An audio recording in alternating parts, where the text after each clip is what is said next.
on sports and trash talking. I lived in Seoul, South Korea as a professor of English from 1991 to 1993. Part of Korean culture is, as a gesture of respect for one's professor, taking them out as a class for dinner and having a good time conversing with them over a meal. It would also informally allow them the opportunity to practice their English in a social context. Within such a context, I was often told a joke that often made me pause. My Korean students would ask me, quote, "How do you tell the difference between a Chinese, Japanese, and Korean?" When I first heard the joke, I was flummoxed.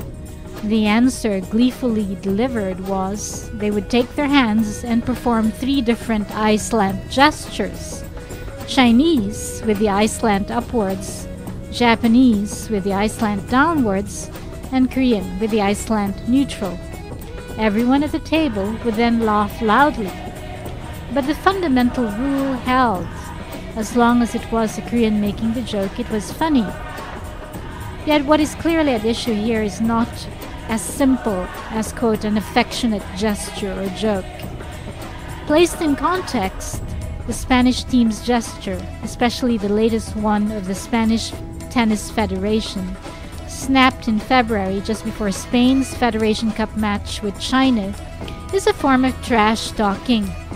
Not much different in some ways from Martha Karolius' remarks about China's female gymnasts as, quote, little babies.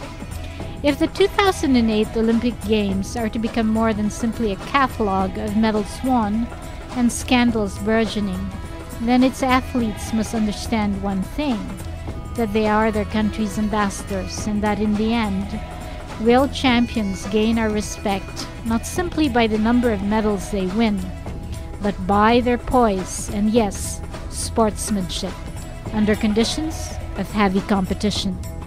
This is Dr. Caroline K. Picard. For more information, go to www.carolinekpicard.com.